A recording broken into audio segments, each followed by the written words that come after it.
Welcome to the Organic Innovation Days. This is a special edition. It's our 6th edition, but most certainly the most remarkable edition ever, because this is an online edition. I don't need to explain you why we've chosen to go online. But as you have seen in the video of Molly, we hope that the platform that we selected for you still allows you to connect to others. You can ask the question to the speakers through the live stream. You can discuss with others in the discussion boards. You can have private chat. You can connect to others. And also don't forget to check the resource pages where we have put for you a compilation of publications of LIVESEED and TP Organics. We hope for a very lively discussion today and tomorrow. It's also a special edition because this year we cooperate with LIVESEED. LIVESEED is an Horizon 2020 project that aims to improve the transparency and the competitiveness of the organic seed and breeding sector. And it encourages the greater use of organic seed. These are very important issues because seeds are the foundation of farming, and therefore we are fully convinced with TP Organics as well that organic production should start with organic seed of cultivars that are adapted to the organic growing conditions. Today is fully dedicated to the LIVESEED project. We will present the highlights and reflect on the policy recommendations coming from the project. We will hear reactions from the European Commission on the outcomes of the project and have a discussion with them. Tomorrow there are 2 parallel sessions. Still a workshop from LIVESEED to discuss a better implementation of the organic regulation when it comes to seed. And tomorrow there is also the TP Organics own event that is dedicated to Horizon Europe and opportunities for organic in Horizon Europe, the next and upcoming research innovation framework. The focus of this event will be on the missions. We hope that you will enjoy our 2 days. Before I give the floor to Monika, our next speaker, I want to highlight that on the bottom right corner of the live stream window, there is a support button, a question mark. If you experience any difficulties, if you have questions, please do click this button and you will be in touch with our support team.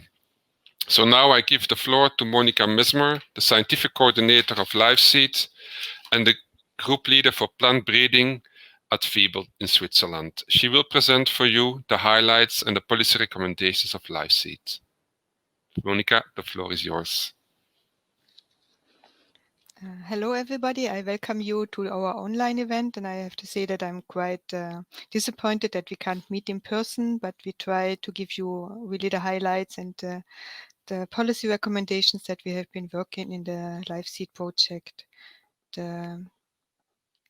To give you some information about LIVESEED, LIVESEED is a huge Horizon 2020 project with a total of about 10 million euro for 4 years. It is coordinated by IFARM Organic Europe, by Bram and Agnes, and I'm responsible for the scientific coordination. We follow a real multi-actor approach, and we have 50 partners in 18 countries. And the goal of the project of LIVESEED is boosting organic seed and plant breeding in order to improve the performance and the sustainability as well as the competitiveness of the organic sector. And to do that, we have an inter and transdisciplinary approach, and we also try to be at the interface of science, policy and socioeconomy to meet all the bottlenecks and in order to really boost organic seed and plant breeding. As I said, the aim is to reach also 100% organic seed of cultivars that are suited to the organic production. Until now, we still have the situation that part of our seed that is grown in organic is conventionally bred seed that has been untreated and it's not organically produced. So the goal of the project is to eventually eliminate the conventional untreated seed and have only organic seed. And at the same time, we want to push organic plant breeding in order to have really cultivars that is specifically developed and adapted for organic growing conditions. And just to start with LIVESEED, we have some definitions. When we talk about cultivars in LIVESEED, we mean registered varieties, land races, population, composite cross population, or organic heterogeneous material, or any other kind of cultivar or material that is grown in farmer's field. We also have a definition of organic plant breeding. Here we refer to that organic cultivars are obtained by an organic plant breeding program, as this is defined already by the IFAM international norms of 2014.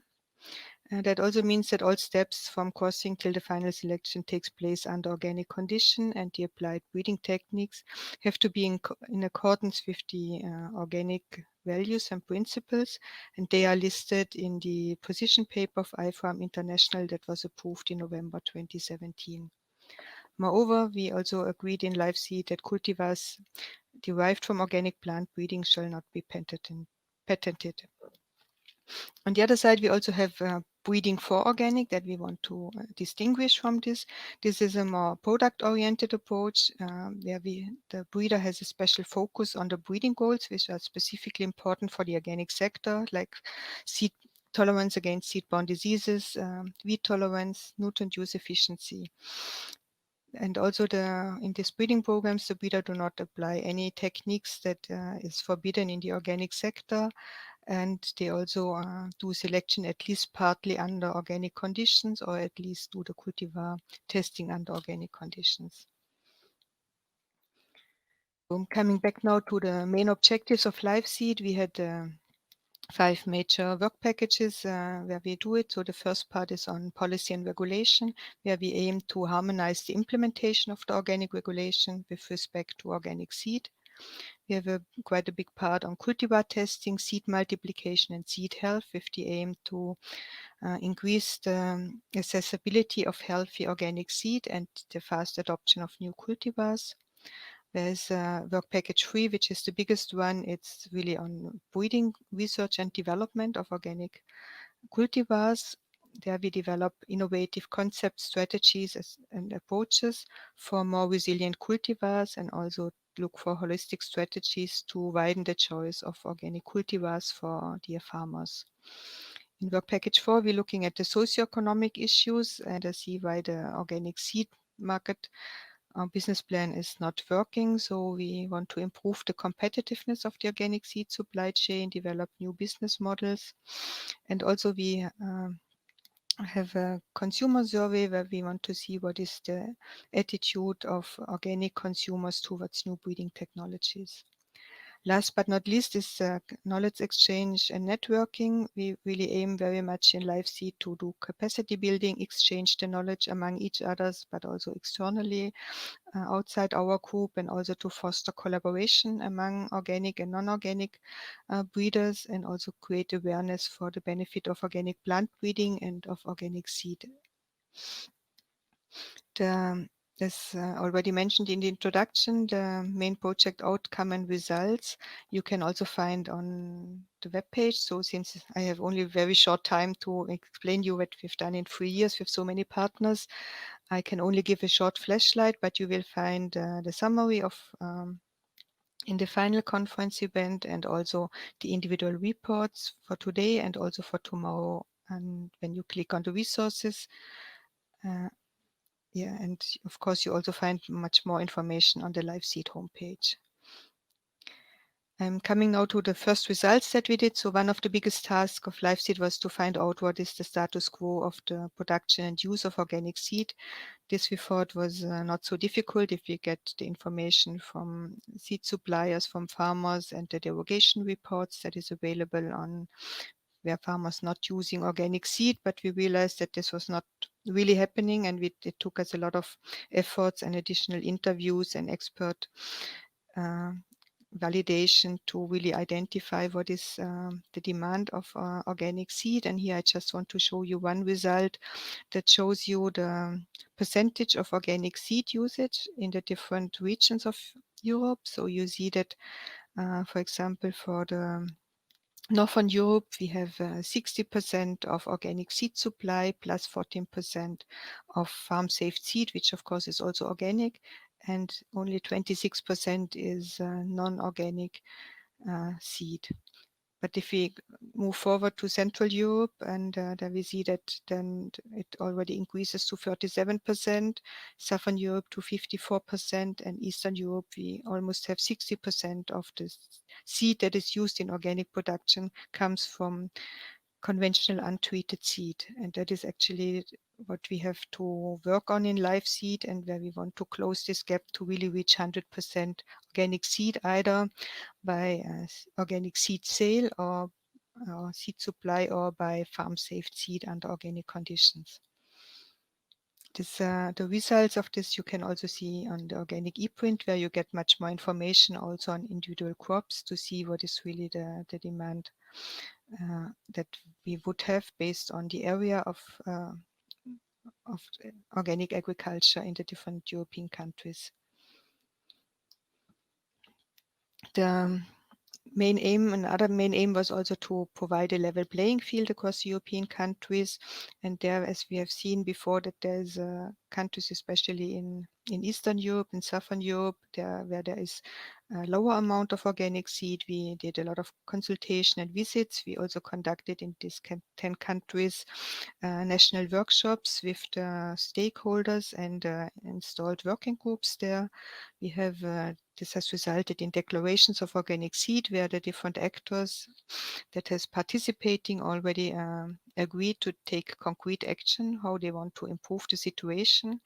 And there has also been reports then showing how this has been done, and that you can see in the poster session when it's discuss about LIVESEED. You see the posts of the different countries where they show their improvement. And I think what could be shown is that installing a seed expert group is quite essential for improving the situation, as well as improved database that is more interactive, but also to work on non-derogation lists, that it's not allowing any derogation for a certain crop or crop group. And also it was important to have more testing under organic conditions. And also, in order to keep the process going, it would need regular workshops and also field and demonstration trials. And in addition to that, national workshops, we had a North European workshop in the summer this year, as well as in autumn workshop specifically on vegetative propagated material. That is also included in the organic regulation. And yeah, please join also tomorrow the European workshop, where you get much more information on this implementation of the organic regulation with respect to organic seed. One highlight that was achieved in LIVESEED was the development of a European router database. And the idea was that in order that a farmer can get derogation for non-organic seed, he has to consult his national organic seed database. And if he can prove that there was no seed offer, then he get a derogation from the national authorities. But all these national databases are in local language, so that it's easy for the farmer. But that also means that seed suppliers who sell their seed to more than one country have to add all the seed supply individually. And with this router database, now we have a tool in hand where the seed supplier enter it only once, and they give all the information, what kind of seed they have available and for which country it would be suited. And then with an interface, either an electronic interface or by transmission of the information, this can feed into the national organic seed databases so that they can be updated. And so the total amount of organic seed that is available to the farmers will increase. And in addition, this will contribute quite a lot to the transparency to see how much organic seed is produced, and also to see what is the demand of organic seed.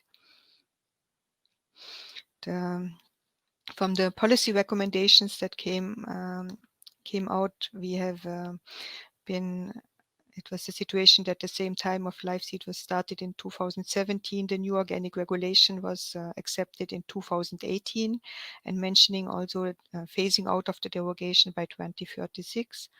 It's also said that there must be a regular update of the national seed database, which was not so happening so frequently in the past, and also that there need to be a monitoring latest 5 years after start of the project to see how it has been improved with the amount of organic seed, in order to really reach the 100% organic seed by 2036. From LIVESEED on, we have been working quite a lot on that topic, because that was a big part. So we actually have been collecting all the derogation reports. We have visited all the organic seed databases and checked the functionality. And we have estimated the organic seed across Europe that I have shown before. And in addition, we also collected best practice examples for the implementation of the regulation. And this you can also see on the resources or also on the LIVESEED homepage. In addition, we also made recommendations for the implementation. That was a special report where we have shown down what is the bottleneck, why our organic seed are not used or not produced, and how this can be improved. And I already showed the development of the European database. Coming now to the second part, when it's more on different cultivar testing, also in the new organic regulation, there have been two new cultivar types defined. One it's called organic heterogeneous material, and the other one it's organic varieties suited for organic production. This has been the first time that this type has been legally mentioned. And beforehand, we have been working on the temporary experiment on heterogeneous population of cereals. That was lasting from 2014 to 21, and we wanted to see what is the good characterization of this tool. And since the organic regulation came up, we not only looked for the heterogeneous population and how to adjust the seed directives for that, we also developed a toolbox for the identification and description of organic heterogeneous material, and also commented the delegated acts of the new organic regulation with respect to the organic heterogeneous material, which is presently under consultation of the member states. We also developed case studies on adjusted DUS testing, that is the test for distinctiveness, uniformity and stability that is needed for all cultivars that have to be released. And we identified bottlenecks and made recommendations on the procedure to improve the cultivar release, and that need to or that couldn't be tested in the scope of the temporary experiment on organic varieties suited for organic production, which is foreseen in the scope of the new organic regulation. And please join our workshop. We have the workshop on organic varieties where we will discuss a bit more on these organic varieties, and the report of this will be ready by January 2021, where you can also read more details about it. Just to visualize the different cultivar types, as I said, at first it started with the heterogeneous cereal population. That was the first temporary experiment, and that is actually valid for conventional as well as for organic agriculture, whereas organic heterogeneous material and organic varieties are only valid under organic conditions, as they have to be derived from organic programs. And the most important thing about the organic heterogeneous material that is defined in the regulation is that they can be marketed without any official release. So we don't need testing for distinctiveness, uniformity or stability. And we also don't need any VCU test, which is the test for value of cultivation and use of the cultivars. Whereas for the organic varieties, we still would need an official release, but there it can be conducted in the temporary experiment, how this can be adjusted and how the procedure can be optimized for organic varieties. When we come to varieties, and one of the big goal and also one of the big demand of the farmer was that they don't have sufficient cultivars available that fit to their need. So for the farmer, it's very important that he can choose, or he get a lot of information about the cultivars. So he needs to know what came out by the cultivar testing, but he also need to see how the cultivar performs under his farming system, if it's adapted also to the market that he's aiming for. And for this, it's important that there's of course a high productivity, yield stability, and as well as product quality. And it also has to be in line with the farm and value chain income, so it must be economically feasible. And in the past, it has been mainly the way that we have conventional variety testing. Usually for the official release, they're conducted all the time under conventional conditions. Then you get released varieties, you get the information. There might be some post-release variety testing that might be financed by regional governmental authorities or by farmers, and that results in variety recommendations that finally meet the farmer.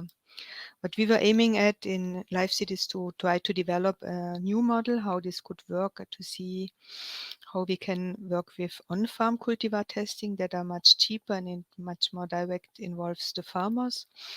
And of course, it's also much more difficult to handle. So we were looking and developing a concept that is based on a multi-actor approach that is simple, cost-efficient, and also interactive, and also to share data. And especially the last point, to share data is a way where we can get the information of small trials by individual farmers.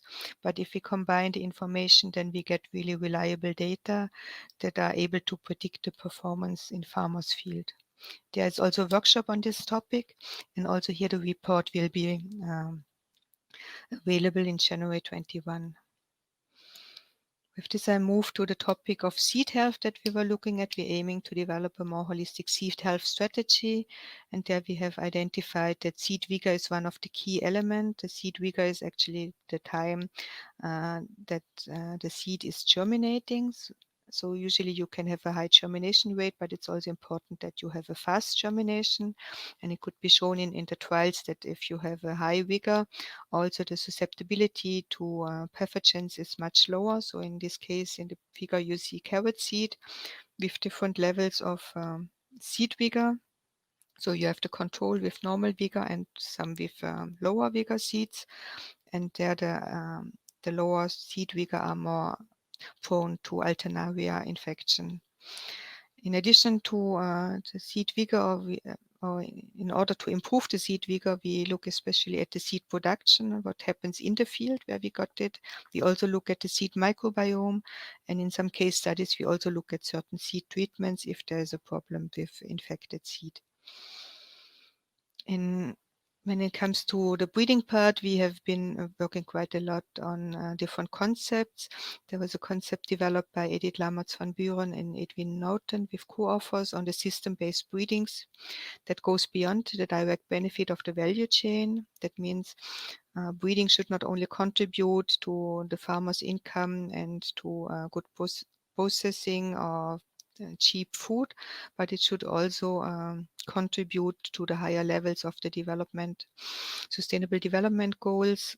So it should also feed into food security and safety, quality of food, but also food and seed sovereignty, social justice, agrobiodiversity, and supporting ecosystem services and climate robustness. So to achieve this, to achieve this paradigm shift, it needs a lot of change in attitude to really get to action to achieve this. And it was also shown in the paper that was published that in order to achieve these high goals, the different breeding approaches like community-based breeding, corporate-based breeding, trade-based breeding, they all have advantages and disadvantages. And to achieve the goal, it's important that we really use the best of all the types and integrate and use the synergies between the different approaches to move forward on this and also to take as a breeder a broader responsibility. When it comes to the application of different breeding, we also have a concept of breeding for diversity.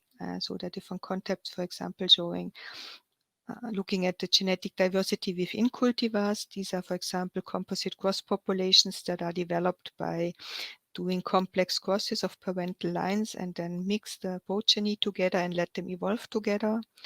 Or also the dynamic populations where there is not a crossing, but the cultivars are mixed together and they also evolving over time.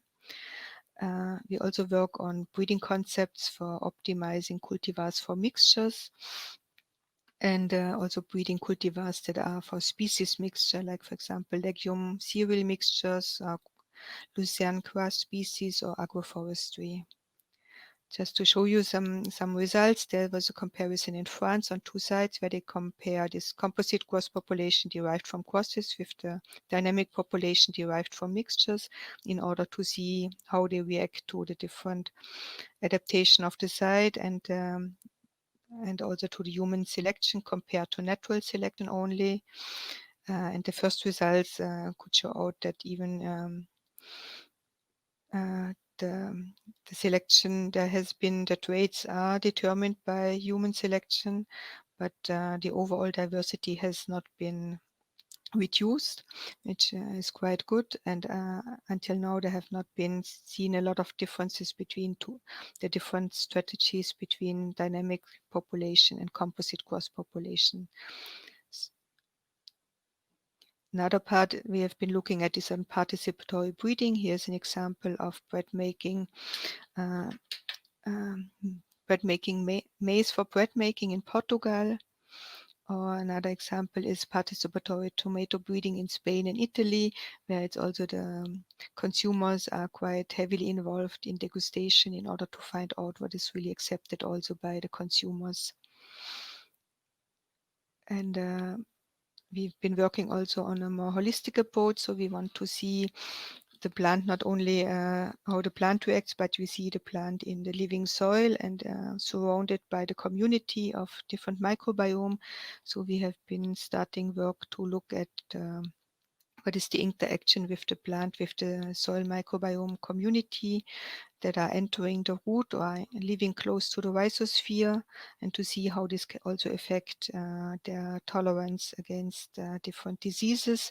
And we have been working this on a case study with pea that is prone to soil fatigue, which is caused by a complex of very different root pathogens. And we have developed a screening system in order to identify the resistant cultivars. And we have been looking, or at the moment still in the process of identifying the microbiome community in order to relate this. And the idea is of this microbiome is that the microbiome is very important, as we have seen in humans, that the microbiome of our gut is responsible not only for our digestion but for our general well-being.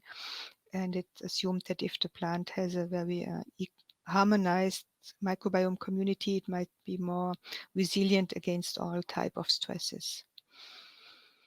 We've also done some work on resistance breeding, for example, in white lupins for anthracnose tolerance, and a different part that has been a project where different partners have collaborated, everybody looking at different traits so that all the traits at the end will come together.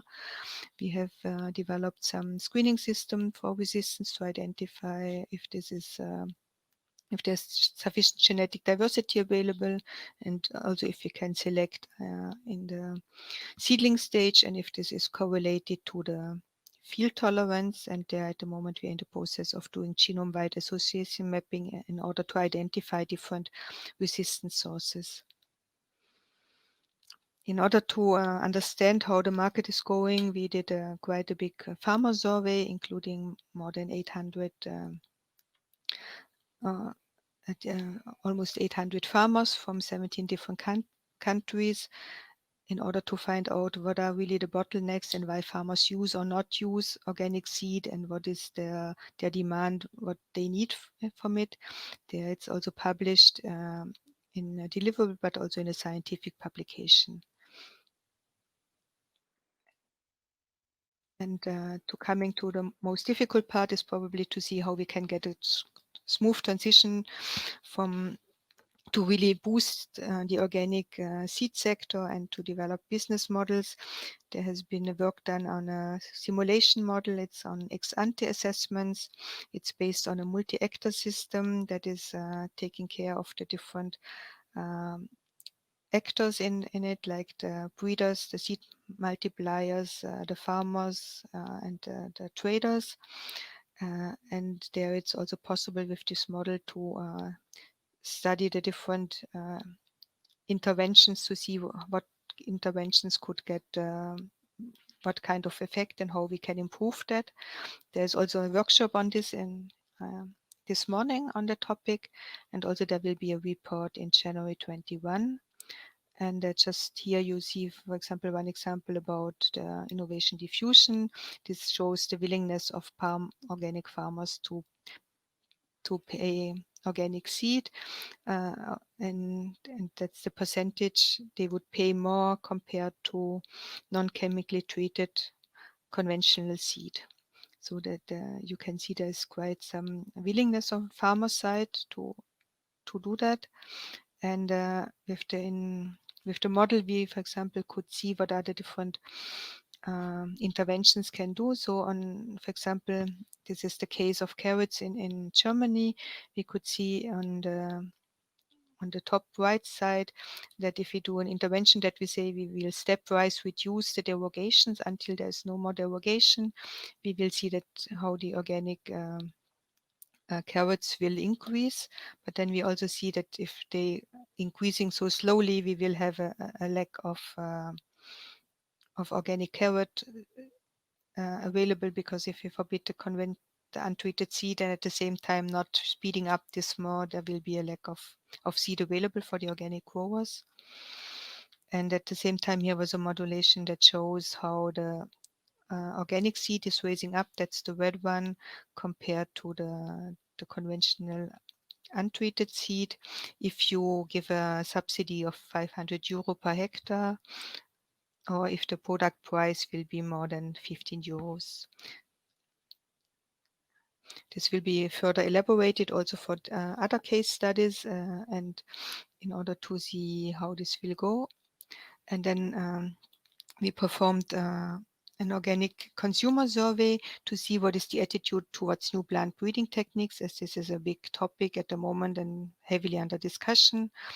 And the outcome of the focus group discussion and the pre-test was that the majority would not buy organic food derived from new breeding techniques. The main motivation for those who would buy it is that they see a potential for improving the productivity. They also see social aspects, that you could produce sufficient food and reduce hunger. Also, there is they see a reduction in costs and prices of food, and seeing that it's important to use new technologies, and also they see the advantage that the technologies could play in protecting health and environment. But the reasons for the majority that reject it is that they see that this is a genetic manipulation, and they don't differentiate between old GMOs and cisgenetics or gene editing.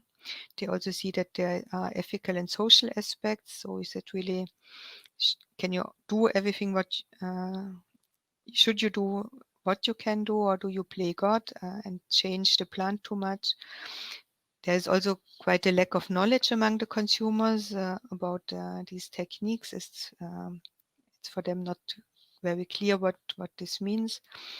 And there's also an unpredictable impact on society and environment. So there's it's also the fear what would be really the outcome, or what would be the effect finally on the organic sector and society as a whole. And some are also skeptical due to economic and political purpose that is related to patenting, and also to see who will really then apply this. For all the participants, it was important to have a clear and specific label. And the analysis is at the moment ongoing, and there you also will get very shortly the result of this very interesting study that has been conducted also in 10 countries. And as I said before at the beginning, we also have quite an emphasis on capacity building. We have established on the Organic Farm Knowledge Platform that is targeted to organic practitioners like advisors or farmers or breeders. We have added a new topic, seed and breeding.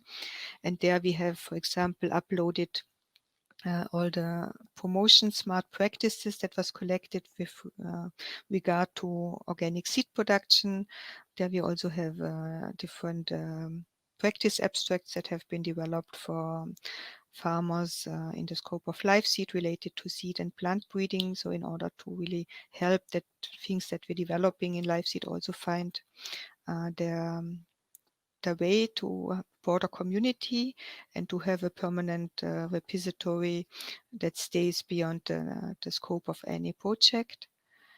And at the end, I also want to make you aware that this is now our stakeholder and policy workshop, where we also expect input from you to finalize our documents and to profit from your comments. And then we will have an international conference of organic breeding and seed sector innovations for organic food systems. This is held by UCARPIA for the section of organic and low input agriculture, jointly with LIVESEED and our sister projects Presov Ökobreed, the Latvian project FLPP, and also with ÖkoPB, which is the European Consortium for Organic Plant Breeding.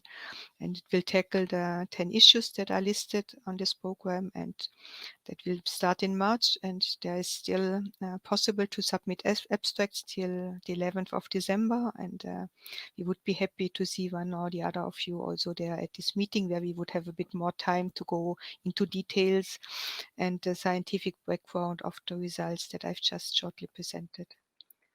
Yes, I thank you very much for your attention, and hope that we have a very fruitful discussion today and very interesting workshops. We are very curious about your input, and we really hope that we get a lot of support from your side. Thanks a lot. Thanks a lot, Monika, for this comprehensive overview. Indeed, the LIVESEED project is very large and it's very challenging, I know, to summarize this in just half an hour. There are already a couple of questions from the participants, and the first question is about the strategies that you have identified to increase seed vigor and the resistance of these seeds to diseases. So which strategies have you identified in the project and you could perhaps recommend? Yes, I think so. One strategy is really starts with the production. So to have a very good field where you start your seed production, to make sure that you have a good fertile soil, so that the plants are growing, that you have a good 1,000 kernel weight, so that they have a good vigor. Of course, you also have to make sure that you have no contamination with pests and diseases, and also no contamination with other crops within there. But this has been seen that it's very important. We also at the moment looking at it, but we have not results yet, that we think that we're testing at the moment carrot seed that has been grown under organic and under conventional conditions to see how this affects the microbiome on the seed that we harvest, as we also assume that the seed microbiome can give a certain protection to the different pathogens. And so we really want to not like defining seed health more at the preventive measure, to make sure that from the very beginning everything is optimal to get a high vigor seed, and also to make sure that during cleaning and storage we maintain a good vigor. Thanks a lot. The next question is about testing cultivars under organic conditions. So the question is how important these organic conditions are, and whether the effect of environmental location is not bigger than the organic growing conditions themselves. So how would you define organic conditions? Yeah, it is true that the organic conditions, or organic farming is much more diverse compared to conventional farming, as we have different levels of input, and also the farmer have not so much possibility to react with pesticide. If there is some stress available, or cannot use fertilizer to make sure that there is sufficient nutrients available.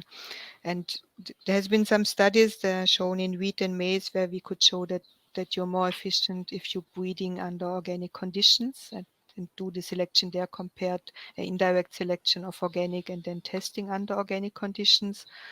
And that really depends on the environment, since we have seen these differences, or we have seen that, for example, seed-borne diseases is not an issue for under conventional farming. If you treat the seed, we really think that it's important to test the cultivars under organic condition, to be close to what the farmer will expect on his field. And I think what is our strategy is that we want to do this decentralized on-farm breeding, that we have very different conditions. And if we combine the data of all this, we get a very robust measurement and can also make recommendations, like if this is more for low input or if it's more for high input, if it needs more irrigation or more rainfall, so that because there will not be one cultivar that is suitable for all organic growing conditions, but we see that we need a much broader choice of different cultivars of one species to please all the needs of the farmers. Okay. Thanks a lot. Then there's a question about more on policy, how policy and legal structures can promote or rather hinder the development of heterogeneous seeds or heterogeneous material. So I think at the moment the heterogeneous material is really promoted with the new organic regulation, that this can be released without or commercialized without official release, because this testing takes a lot of time and money, and it's also difficult to achieve. So I think that is very positive. What might hinder it is maybe the seed certification and the inspection, as it might be foreseen that this has to be done by official authorities.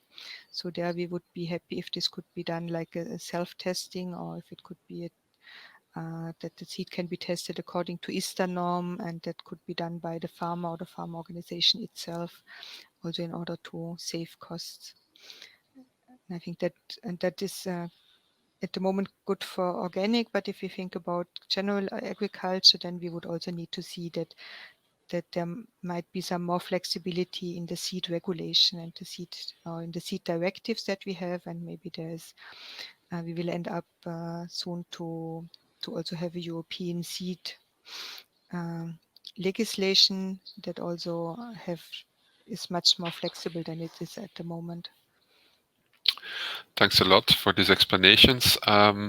So in your presentation, we have seen that there are large differences in the use of organic seed compared to North, South, East, West Europe.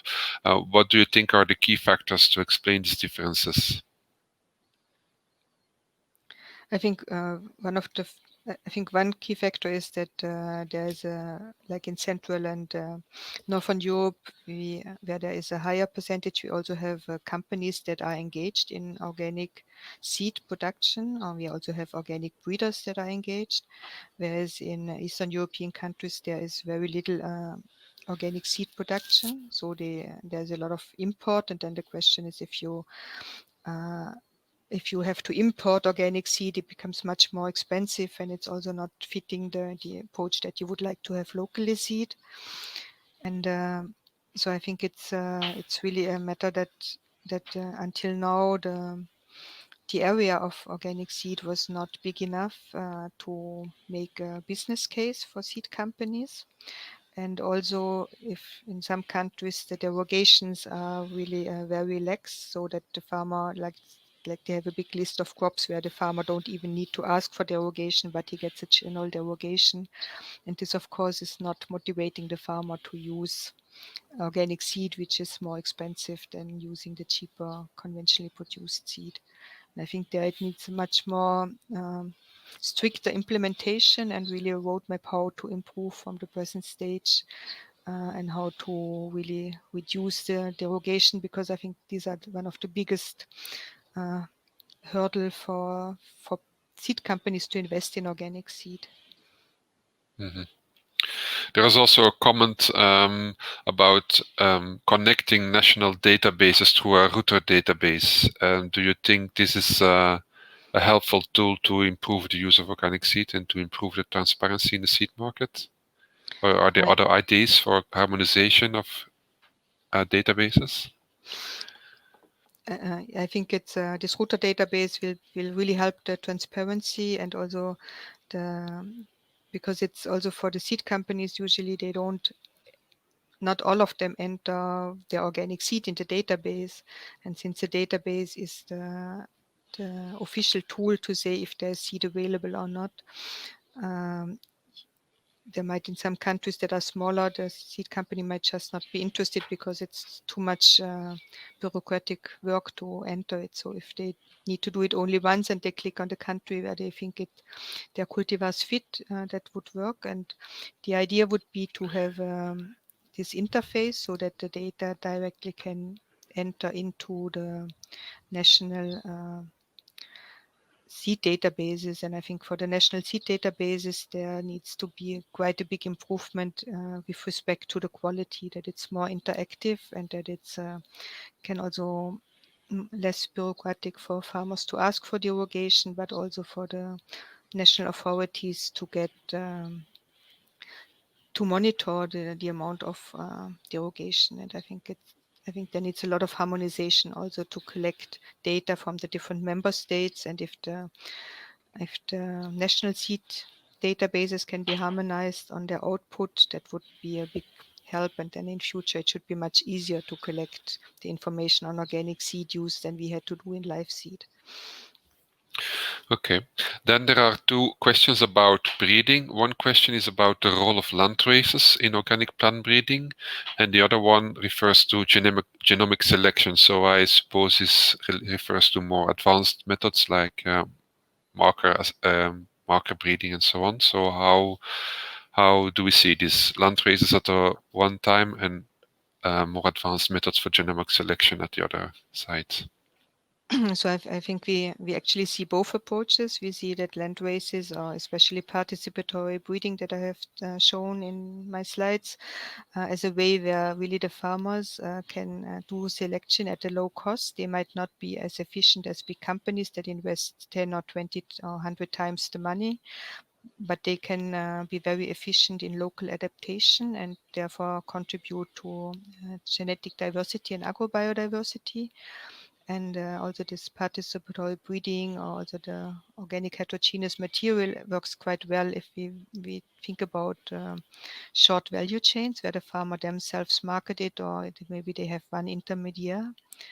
Whereas when it comes to genomic selection, that is a tool that has been applied now in conventional breeding quite a lot and quite efficiently, as it considers the complexity of all genes, but still it's still expensive. And we have some projects where we apply genome-wide association mapping, which is just possible with a smaller set. And we have one part where genomic selection will be applied in lupins by our partner. And I think in genomic selection, the data that I've seen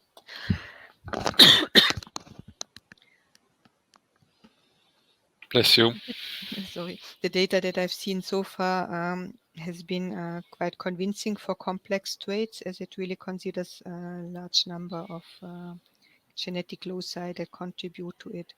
But to be able to use this in organic, it's important that also the calibration and assessing all the phenotypic data in the first place has to be done under organic conditions. Mm-hmm.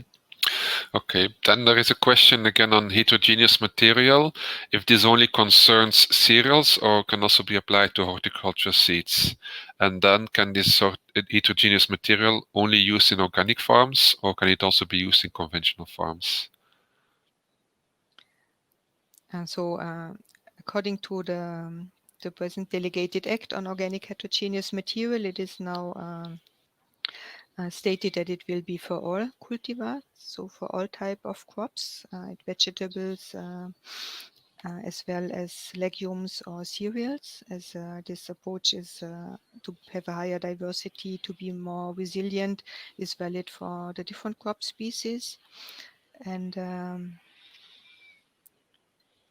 And the question if it can be applied in conventional, I think at the moment it's only allowed if it's under organic. So it means it has to be developed under organic conditions.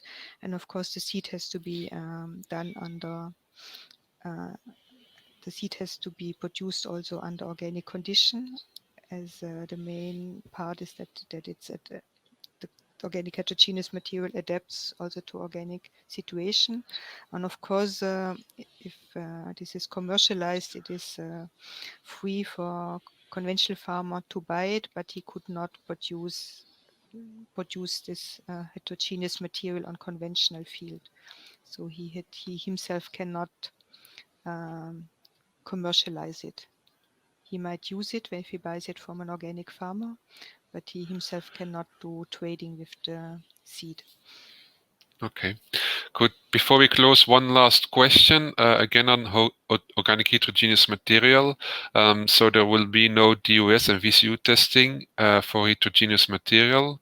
What is, do you think, the opinion of UPOF and seed testing authorities and in the member states of this new approach? I think it's probably quite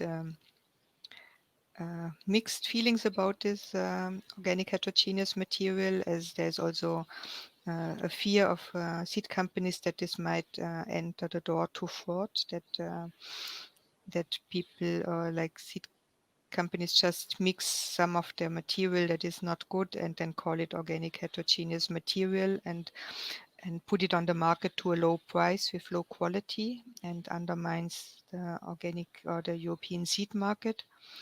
And I think one way how to prevent such fraud is that organic development of organic heterogeneous material under organic conditions has to be at least for 3 years for annual crops and 5 years for perennial crops. So nobody will do this effort of cheating under organic conditions. And so I